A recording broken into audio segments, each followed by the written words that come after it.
Good morning, students.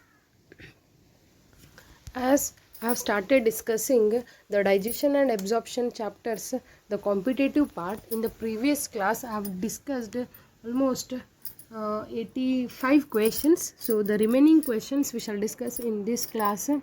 86th question: how much percentage of starch is hydrolyzed in mouth? So you all know that the chemical digestion, it is not only occurring inside the small intestine, it is going to start from your buccal cavity or from your mouth itself. So the mouth, which is consisting of the salivary glands, so that the salivary glands are going to secrete the saliva. So that saliva is consisting of an enzyme called salivary amylase.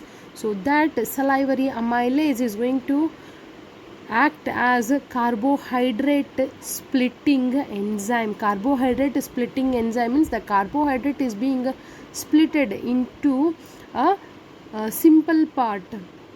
So that carbohydrate in the food, if the food is consisting of the starch, so that starch is being hydrolyzed means it is being converted as a polysaccharide into a disaccharide. So that how much percentage of the starch which is present in the food is being hydrolyzed as a disaccharide means only 30% of the starch which is present in the food. In that food, only 30% of the starch is being hydrolyzed as a disaccharide, or that is the maltose. The remaining all, it is being hydrolyzed inside the small intestine. So it is seventh question: the optimum pH for salivary enzymes. I said the salivary enzyme that is going to act as the carbohydrate splitting enzyme, so that it is going to help in the hydrolysis of the starch into maltose. For that, the optimum pH is 6.8. Next question: salivary amylase acts on. So the salivary amylase, as it is having the optimum pH as 6.8, so we have the salivary amylase, it is going to act as the slightly acidic pH. So how can we tell? I said the optimum pH for salivary enzyme is 6.8. So if you know the pH table, from pH 1 to 6.9, it is the acidic. If the pH is 7, then we consider it as the neutral medium. More than 7, we call it as the basic or alkaline. So here the salivary amylase optimum pH is 6.8, so we can consider it as slightly acidic pH. Next, 89th question: starch. That the starch, they are showing the starch is being hydrolyzed by salivary amylase under the optimum pH, that is 6.8, and that gives the product as the A. So here what is that A? A is nothing but it is the maltose. Okay, why maltose? Because that malt starch is a polysaccharide. That polysaccharide starch is consisting of a number of disaccharide. If you hydrolyze disaccharide, we are going to get the monosaccharides. So here the starch is being hydrolyzed as a maltose. For 89th question, the answer is the option C, that is maltose. 90th question, same question what is given in the 89th, but here they are asking A is a maltose is, it is a polysaccharide. So that the A is carbohydrate. So that carbohydrates are being classified as monosaccharide, disaccharide and polysaccharide. So that A is whether the maltose is monosaccharide, disaccharide, polysaccharide.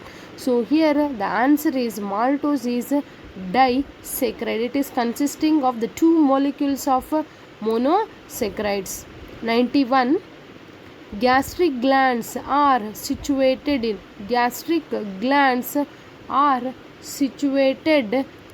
in the stomach, and those are being made up of the mucosa layer of the stomach.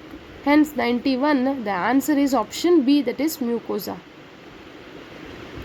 Next, 92nd question. Match the column. So option A and in the column A and B, they have given the cells of gastric glands, because the gastric glands, they are consisting of the 3 different types of gastric cells, and in the option B they have given the functions or the secretory products of the gastric cells. So the mucous neck cell, it is going to secrete the product that is called as mucus. So here A is 4. Then peptic or chief cells. So peptic or the chief cells, they are going to secrete the inactivate pepsinogen or inactivate the proenzyme called as pepsinogen. So B, it is 3.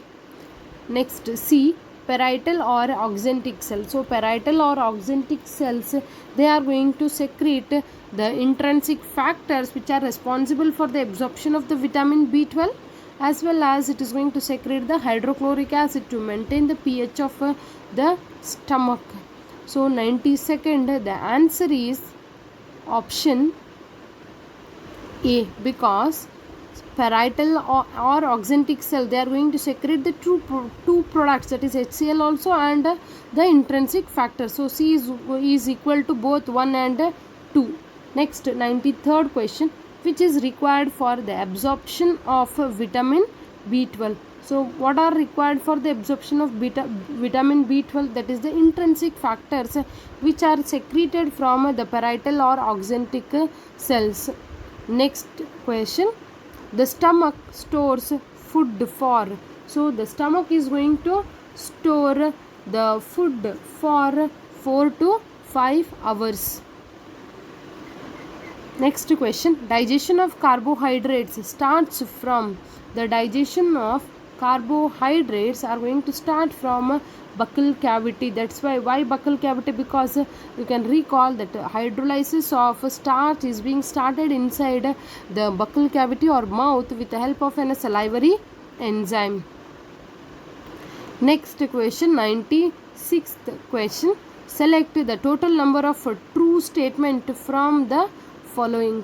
So here the statement A, in stomach the bolus is converted to chyme. So here the bolus which is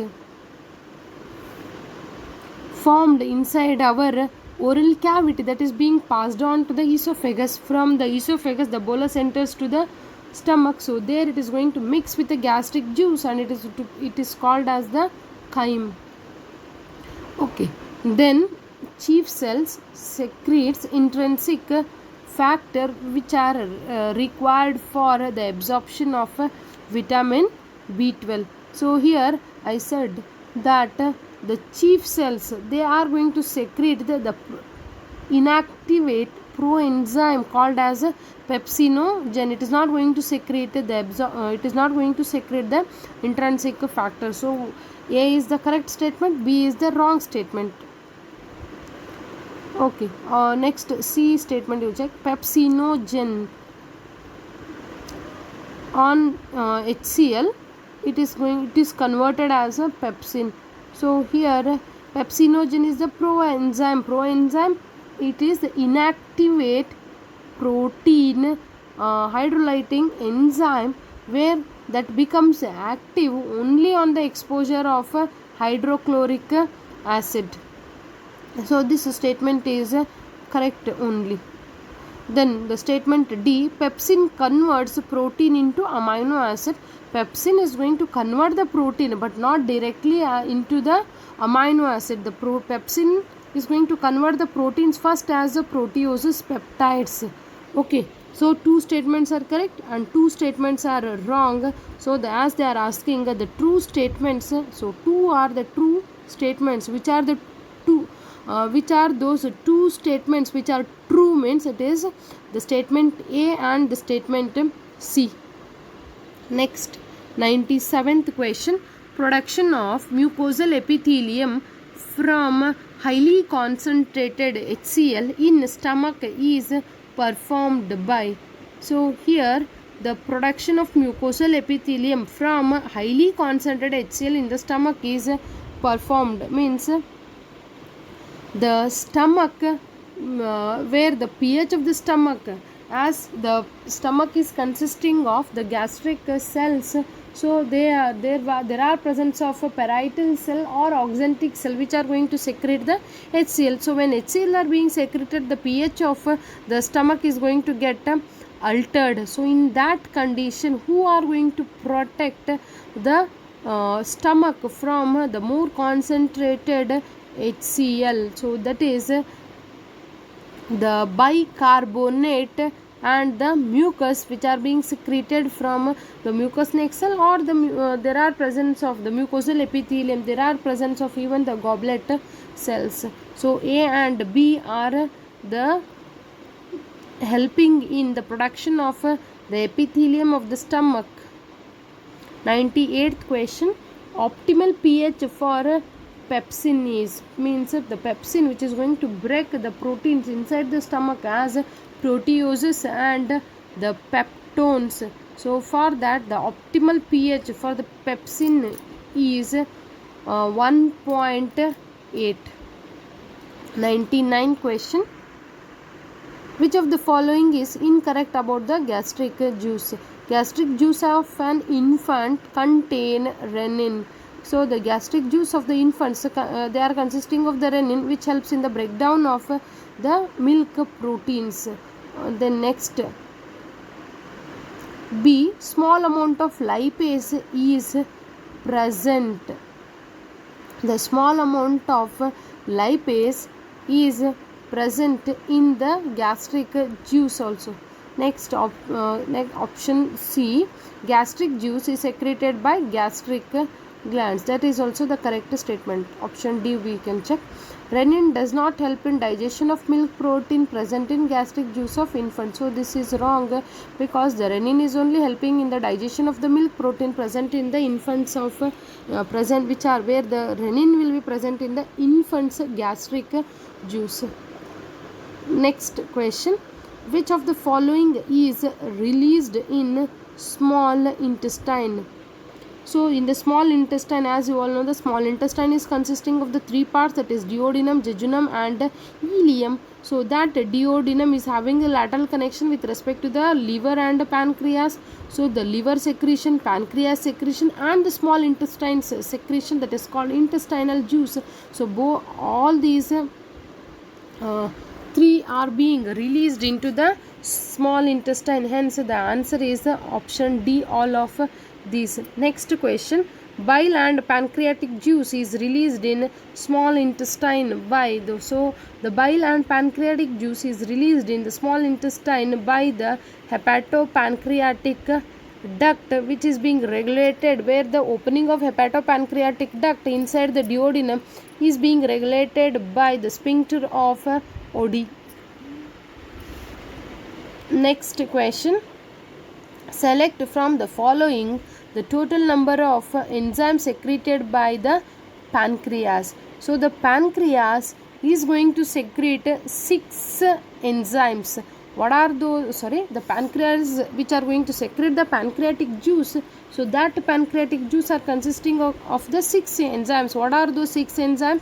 Trypsinogen, then chymotrypsinogen, procarboxypeptidases, then amylases, lipases and nucleases. So option C is the correct answer. Next, trypsinogen is activated by the intestinal mucosa, which is consisting of the intestinal juice, where it is having an enzyme called as enterokinase. Next question, enterokinase is secreted by the small intestine. Next question, bile juice contains all except the bile juice which is secreted from the liver. It contains the 2 pigments, that is bilirubin and biliverdin. It contains bile salts and cholesterol. It also contains the phospholipids, but the thing is the bile juice will not contain any of the enzymes. That's why the answer is option D. The next question, which of the following is incorrect about the bile? So the bile, it contains bilirubin, biliverdin, which are the waste products. So here that is wrong, because bilirubin, biliverdin, they are not the waste products, they are the bile pigments.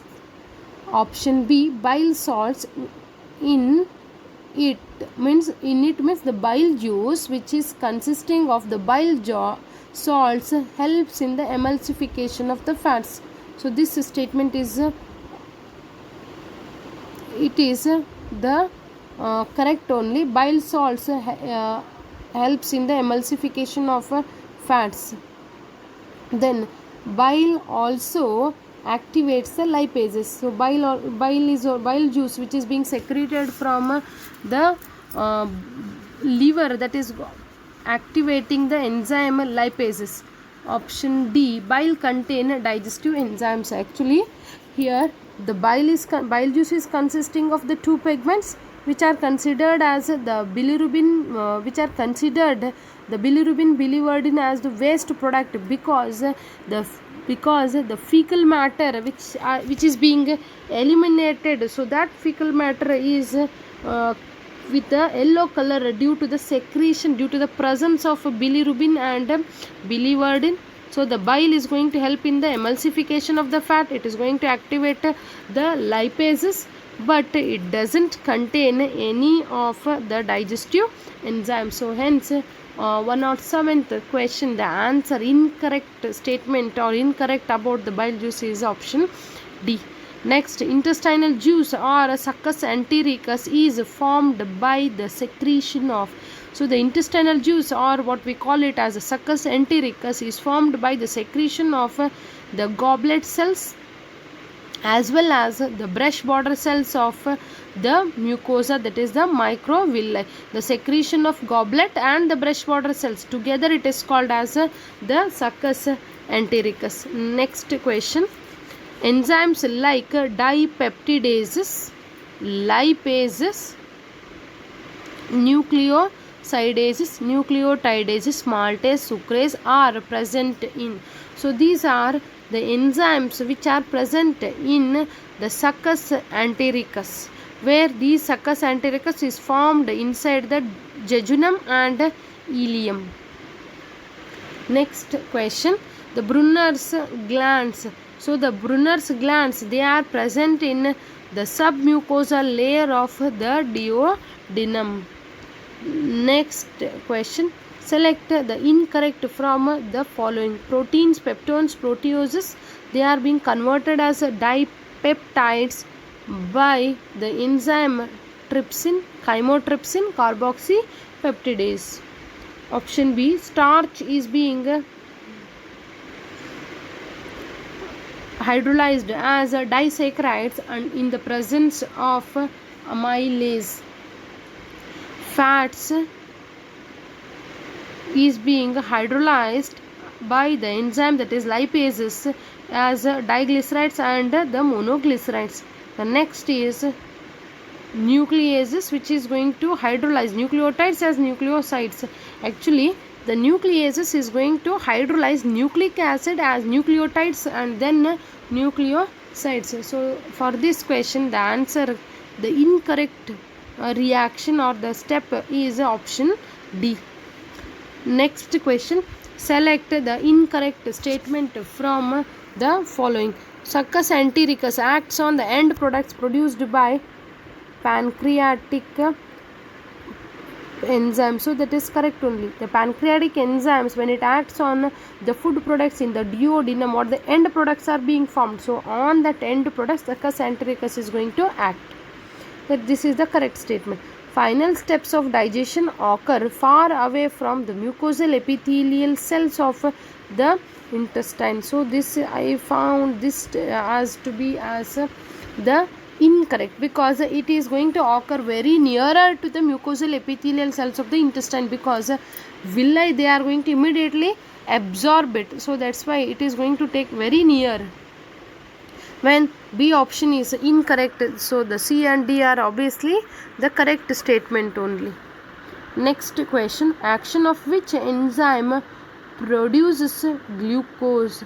So the action of the maltase, lactase, sucrase, all are going to give the product as the glucose, because if maltase acts on maltose, it is going to give the 2 molecules of glucose. Lactase is going to act on lactose, it is going to give 1 molecule of glucose and another one as a galactose.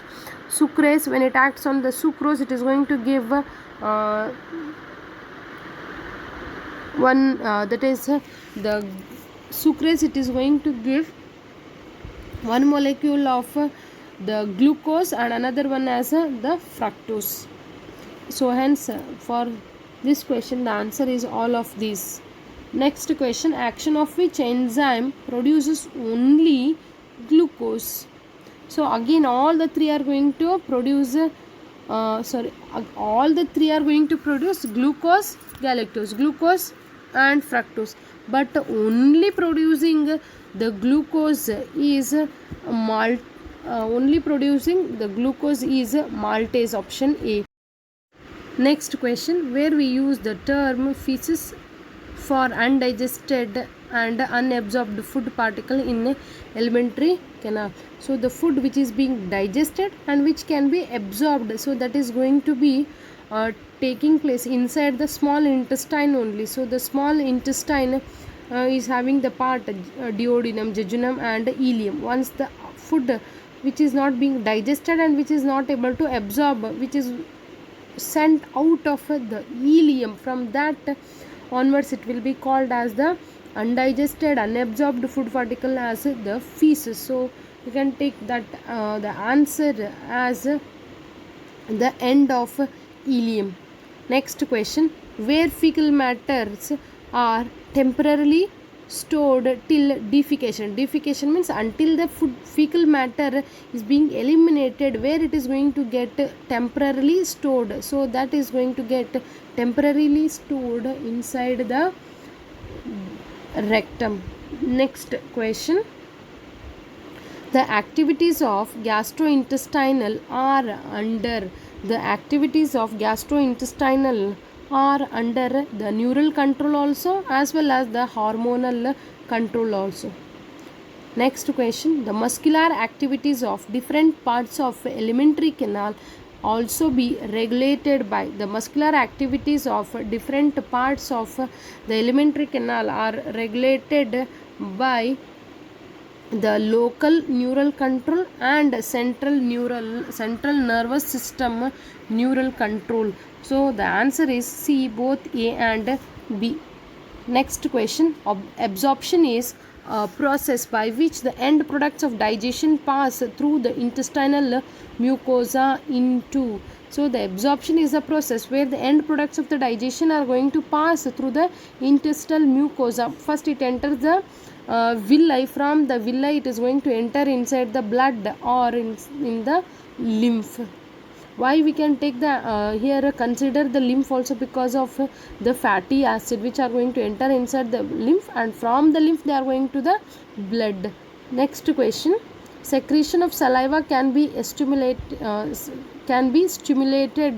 by. So the secretion of means immediately in your mouth the secretion of the saliva is going to start. So on how it is going to start the secretion of the saliva? By the smell, by the sight means when you observe your favorite food, then the presence of the food in the oral cavity. So all the three A, B, C are going to make the stimulation of the saliva secretion inside the mouth.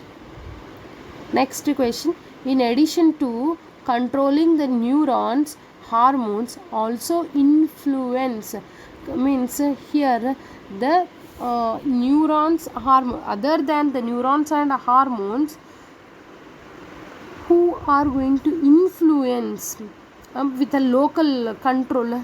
So that is the gastric secretion, intestinal secretion and even the muscular activities of different parts of alimentary canal. So all these are going to control our digestion and absorption along with the neurons and hormones. Next question, hormonal control of the secretion of digestive juice is carried out by a local produced by dash and dash mucosa. The hormonal control of the secretion of digestive juice is carried out by local hormones produced by gastric and the intestinal mucosa. Option C is the correct answer for 122 question.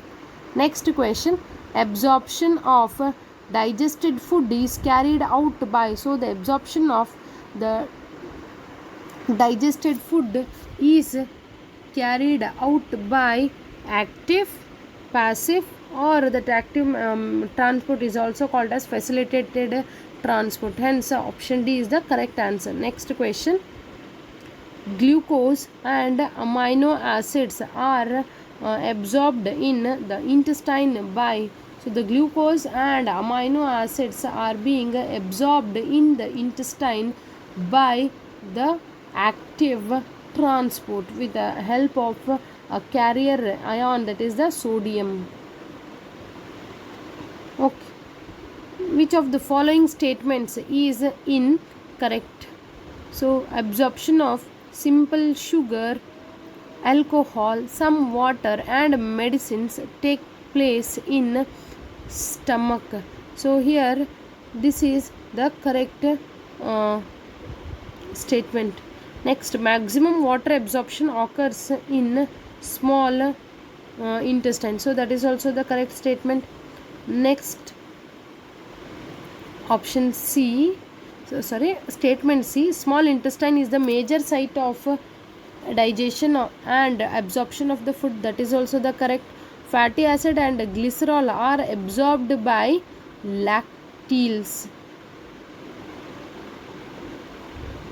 Okay, so first actually they are being absorbed by the villi, and from the villi they are being sent to the lymph vessels. Next, nothing is absorbed in mouth and large intestine. We can't say that mouth and large intestine is not going to absorb anything, because in the large intestine drugs, vitamins, they are being absorbed inside the large intestine. So D and E are the incorrect statement. Fructose and some amino acids are absorbed by, so fructose and some amino acids are absorbed by the facilitated transport. Next question, a small amount of monosaccharide like glucose, amino acid and electrolytes like chloride ions are generally absorbed by, so generally they are being absorbed by the facilitated transport. Next, carrier ions is generally used for facilitated transport of fructose and some amino acids. So I said that active transport is going to take place with the help of carrier ions like sodium ion, and as they are also using even the energy also. Next, amino acids, monosaccharide, electrolytes like sodium are mainly absorbed by, so they are mainly absorbed by active transport. Next question, which of the following statement is wrong about the chylomicrons? So what are chylomicrons? Chylomicrons, they are, it is a fatty acid which is being covered with a protein coat. Okay, so here statement A, chylomicrons are produced in the epithelial cells of the small intestine. It is correct only. It contains triglycerides, cholesterol and phospholipids, so that is also the correct only. Then it is protein coated small vesicle, that is also correct. Chylomicrons released from the epithelial cells into lacteal. So